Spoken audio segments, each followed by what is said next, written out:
मेवाड़ का इतिहास आज हम करेंगे।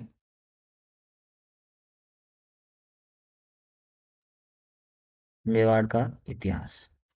मेवाड़ का इतिहास करने से पहले हमें मेवाड़ के बारे में जानना पड़ेगा कुछ। मेवाड़ जो है राजस्थान का दक्षिणी पश्चिमी क्षेत्र है। राजस्थान का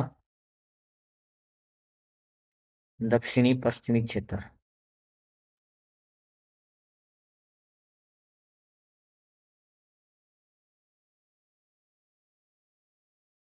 इसके अंदर जिले कौन कौन से आते हैं पता होने चाहिए। बुक में क्या क्या मिलेगा वो मैं बता देता हूँ। और इसके अंदर कौन कौन से जिले होंगे वो भी मैं बता देता हूँ नए जिले बनने के बाद। भीलवाड़ा। भीलवाड़ा जिला आता है। राजसमंद। भीलवाड़ा, राजसमंद, चित्तौड़गढ़, प्रतापगढ़, उदयपुर,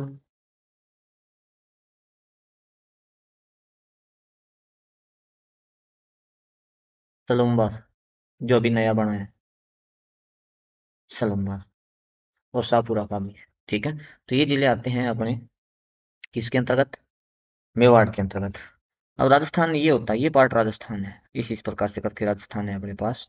चतुष्फल की जो संरचना है राजस्थान की। ठीक है। इसके अंदर जो ये वाला पार्ट होता है दक्षिणी पश्चिमी क्षेत्र, यही होता है मेवाड़। ये कौन सा है। मेवाड़ है।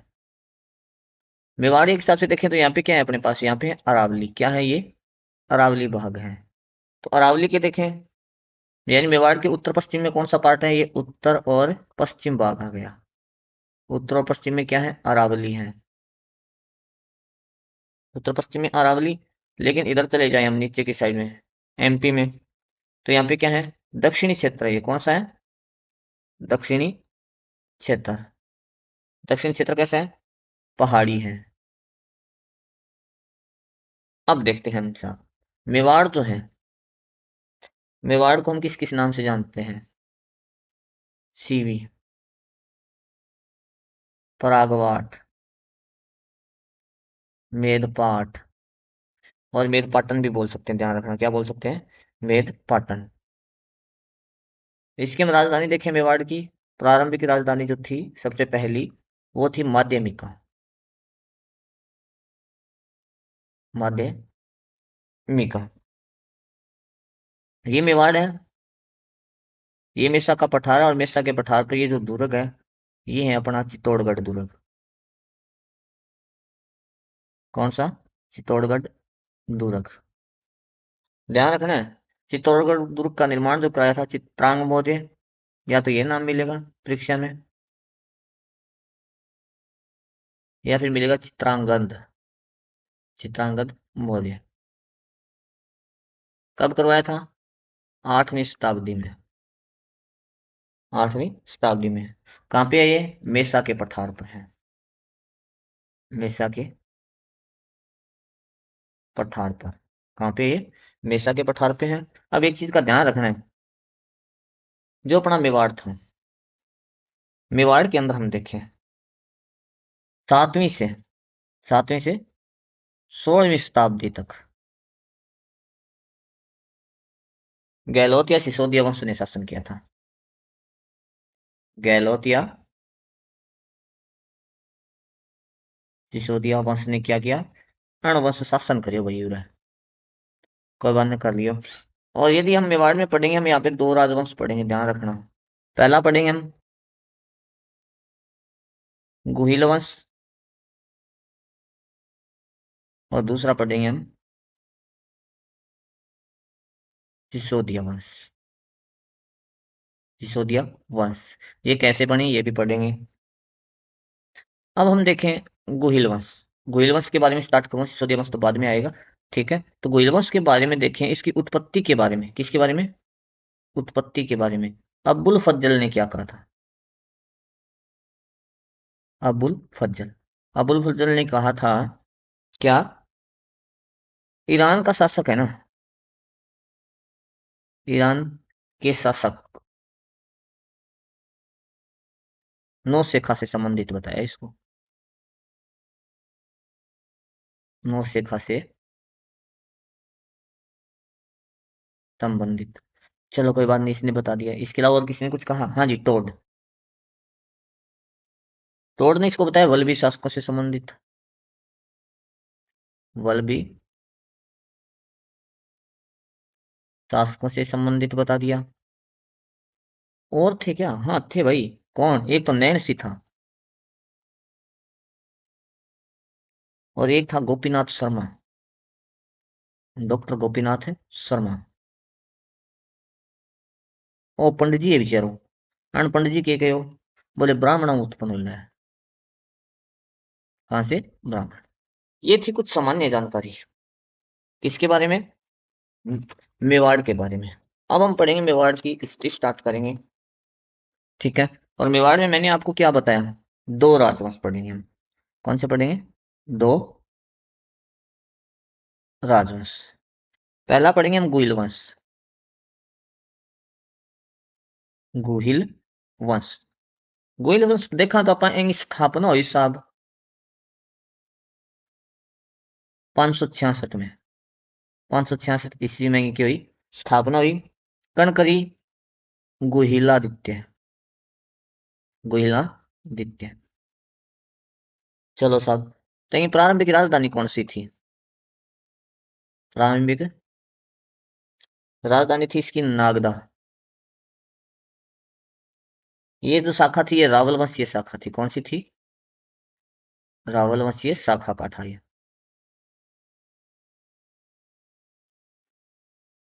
दूसरा हम पढ़ेंगे सिसोदिया वंश।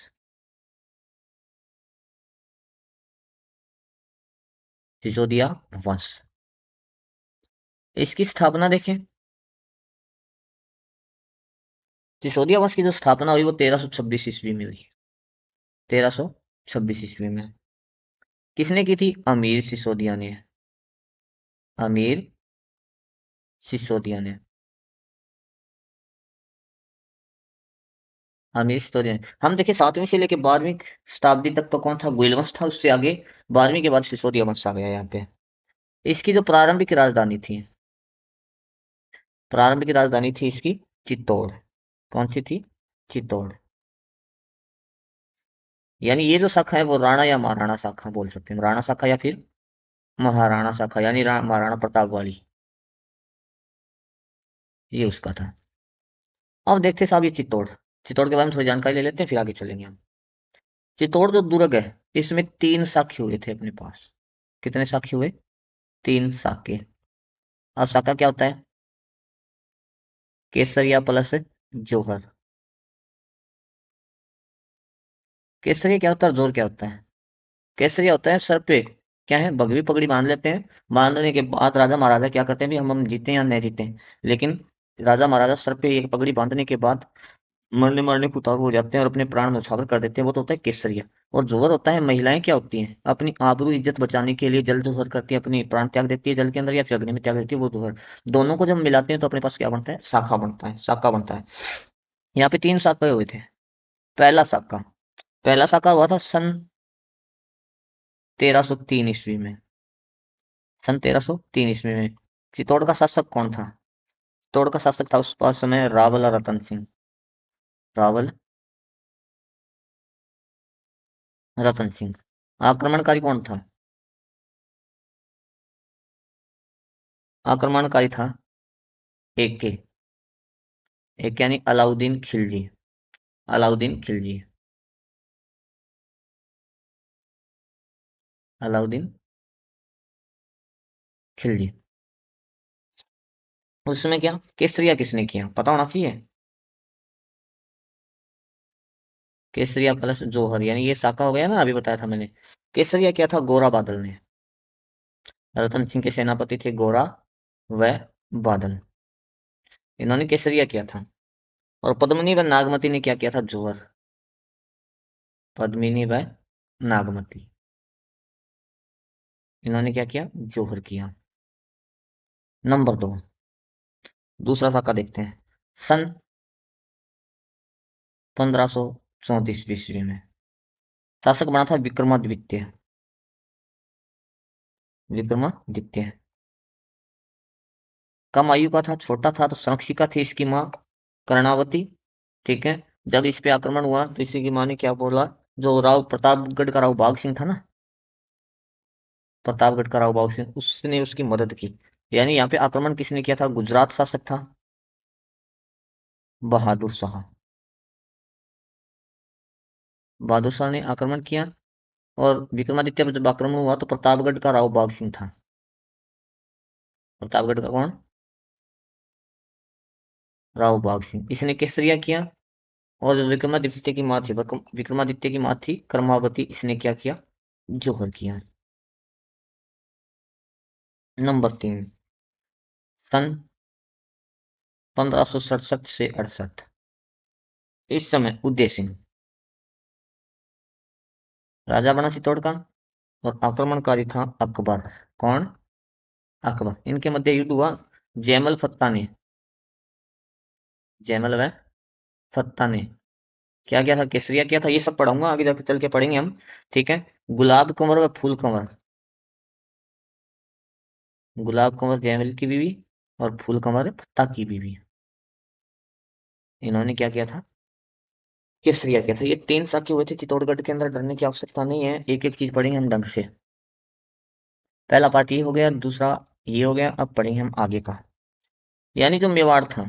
हम मेवाड़ के बारे में पढ़ रहे हैं। मेवाड़, इसका सबसे प्राचीन नाम था सीवी जनपद। सीवी जनपद सबसे प्राचीन नाम था साहब, ध्यान रखना।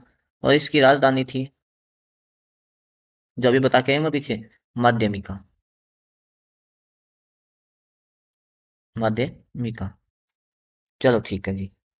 और सीवी जनपद, इसका नाम था, राजधानी थी माध्यमिका। और इसके अलग नाम है प्रागवाट, मेदपाटन या मेदपाट,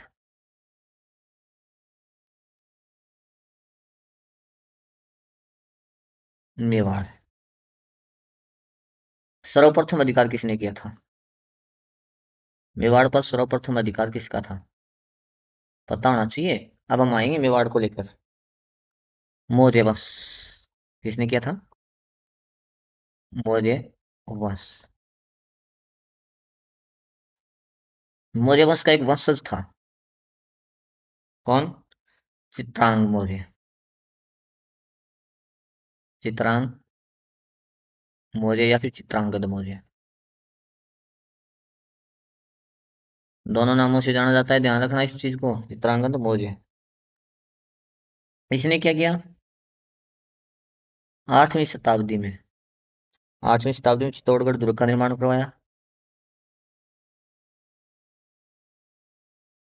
पीछे भी बता चुका हूं मैं।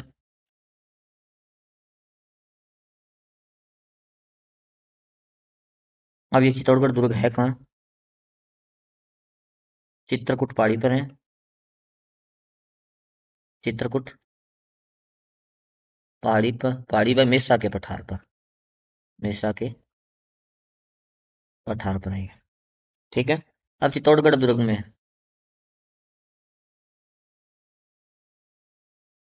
10 खंभों की छतरी है। 10 खंभों की छतरी किसकी, संत रैदास की है। साथ साथ में थोड़ा बहुत दुर्ग के बारे में जान लेते हैं, आगे कम पढ़ना पड़ेगा ना। साथ में वीर कल्ला जी की छतरी है।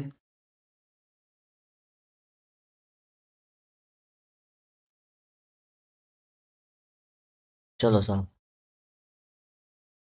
सदरुद्दीन की दरगाह भी है, जो मुस्लिम हो। सदरुद्दीन की दरगाह भी चित्तौड़गढ़ दुर्ग में है। इसी के साथ और देखें, विजय स्तंभ व कीर्ति स्तंभ, विजय स्तंभ व कीर्ति स्तंभ,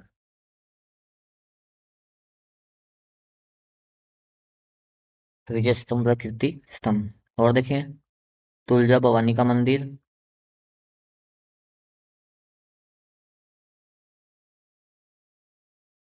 बहुत सी चीजें साथ साथ में क्लियर होती रहेगी। कुंभ श्याम मंदिर,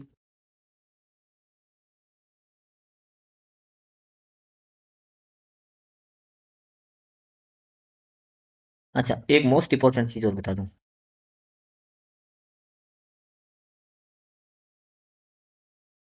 क्षेत्र की दृष्टि से ऐसा दुर्ग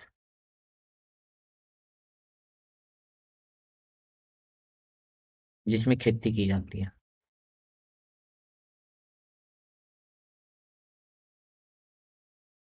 अब साहब थोड़ा सा और देखेंगे हम। अभी मैंने आपको बताया था हमें पढ़ना है गुहिल वंश के बारे में। तो मेवाड़ के स्टार्ट से लेके पढ़ना पड़ेगा क्योंकि ये भी पार्ट मेवाड़ का है, तो ये करना पड़ेगा। गुहिल वंश सिसोदिया वंश हम पढ़ेंगे, ठीक है। और मैंने ये बता दिया जो ये नाम था सबसे पहले, सबसे प्राचीन नाम क्या था मेवाड़ का, शिवी जनपद। सबसे प्राचीन नाम लिख देता हूँ, आपको याद रहेगा, सबसे प्राचीन नाम, ठीक है। मैंने आपको बताया था अभी थोड़ी देर पहले 566 ईस्वी में गुहिलादित्य ने गुहिल वंश की स्थापना की।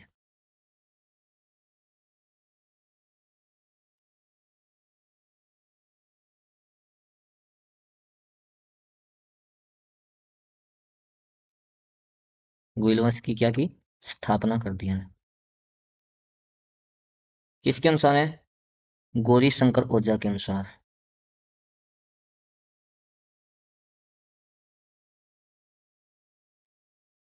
गौरी शंकर ओझा के अनुसार। और राजधानी थी कौन सी? नागदा। गुहिल वंश की स्थापना की राजधानी बनाई थी इसने नागदा। अब इसी का एक वंशज था। कौन? काल भोज। इसने शासन किया था 734 से 753 ईस्वी तक चित्तौड़गढ़ पर लेकिन इधर देखो पहले मेवाड़ में, चित्तौड़गढ़ में किसका है? मौर्य वंश का शासन है। पर लेकिन इसने 734 से 753 ईस्वी तक शासन किया था। ये था हरित ऋषि का शिष्य। कोई ऋषि था? हरित ऋषि। हरित ऋषि का शिष्य था। ऋषि की गाय चराता था ये।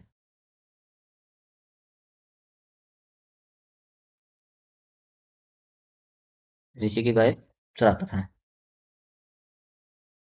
इतिहास में किस नाम से जाना जाता है?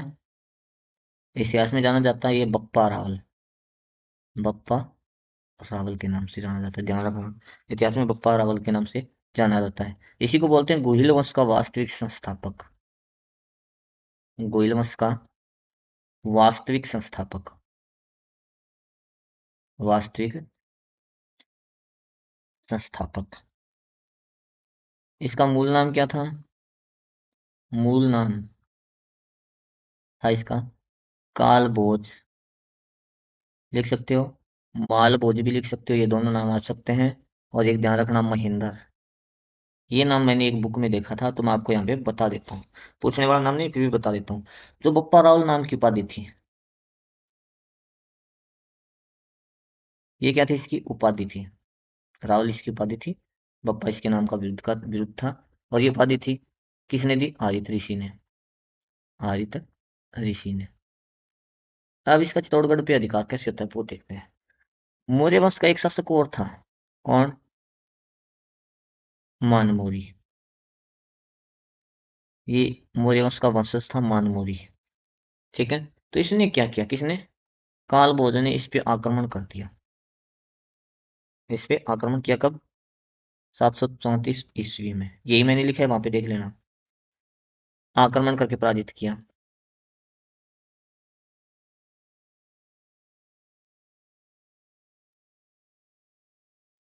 आक्रमण करके पराजित किया। अच्छा, पराजित गलत लिखा है, कोई बनना। ये लो सब, पराजित किया। किसके अनुसार? राज प्रशस्ति के अनुसार।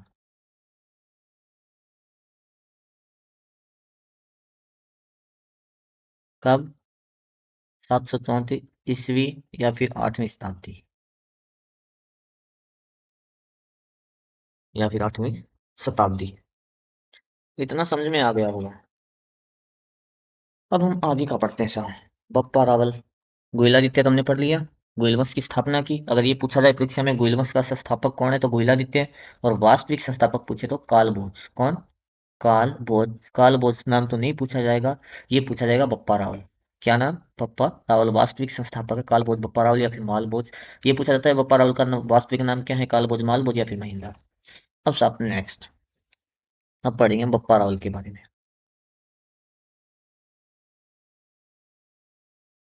बप्पा रावल 734 से 53 ईस्वी तक ये पढ़ना है साहब आज हमें। देखें, राजधानी थी इसकी कौन सी? नागदा। इसने क्या किया, मेवाड़ में सोने के सिक्के चलाए। मेवाड़ में सर्वप्रथम सोने के सिक्के चलाए।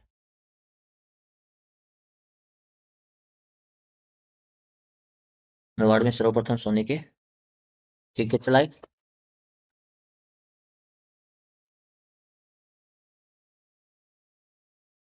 इष्ट देवता या कुल देवता, कौन था इनका?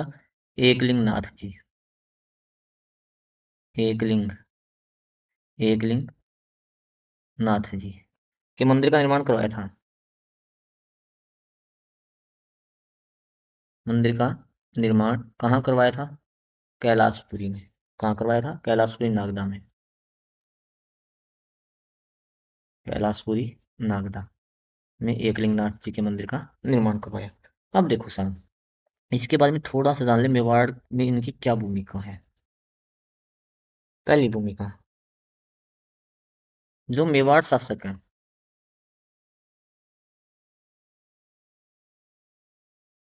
इनको राजा मानते थे। किनको? एकलिंग जी को। इनको राजा मानते थे, वह स्वयं को इनका दीवान, इनका दीवान मानते थे।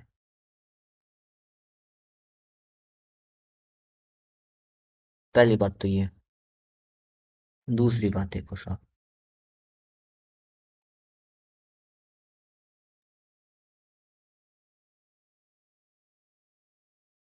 मेवाड़ शासक मंदिर में छड़ी लेकर जाते थे। तलवार नहीं लेके जाते थे, छड़ी लेकर जाते थे।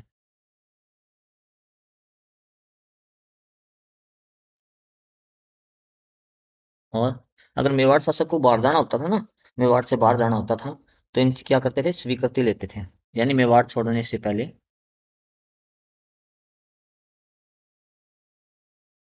इससे पहले एकलिंग जी की स्वीकृति लेते थे।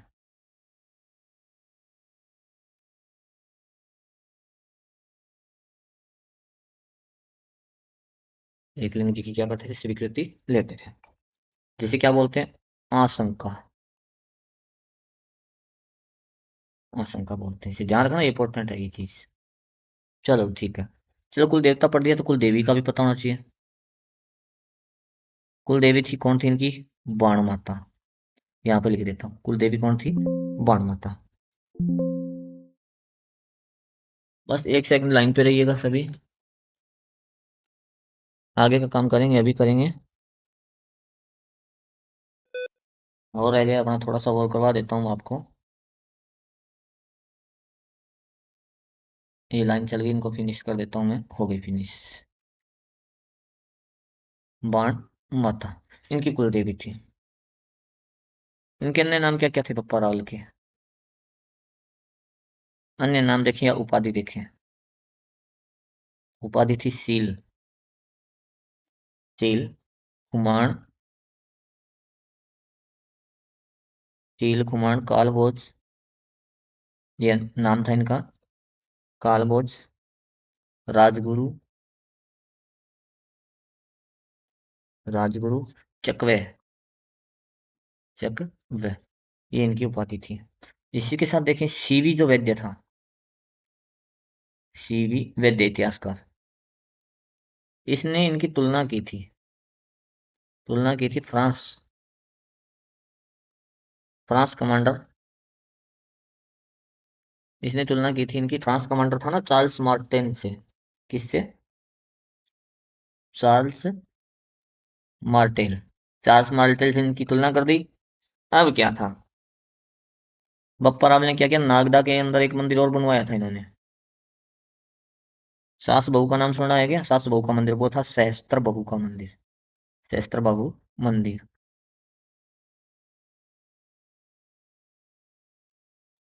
मंदिर का निर्माण करवा दिया, कोई बात ना जी। अब देखें समाधि, परावल की मृत्यु हो गई, तो इनकी समाधि कहाँ बनी हुई है? नागदा में ही। इनकी समाधि कहाँ है? नागदा में है। जिसे क्या बोलते हैं? बप्पा रावल स्मारक। बप्पा रावल सम्मानक। ये लो जी, आज हम इतना ही पढ़ेंगे। आगे का पढ़ेंगे हम नेक्स्ट वीडियो में, जो भी अपना है कौन सा, अल्लट यानी आलू राव, जो नेक्स्ट वीडियो में पढ़ेंगे हम। रण सिंह, नरवाहन, जेतर सिंह। नेक्स्ट वीडियो में ये पढ़ें। गोइलवंश की 3 वीडियो बना दूंगा, 3 वीडियो में ये कंप्लीट हो जाएगा गोइलवंश, ठीक है। और यहाँ तक ये आज हमने पढ़ा है, इनको रिपीट करते रहना, 2 बार देख लेना साथ साथ में लिख कर, ठीक है।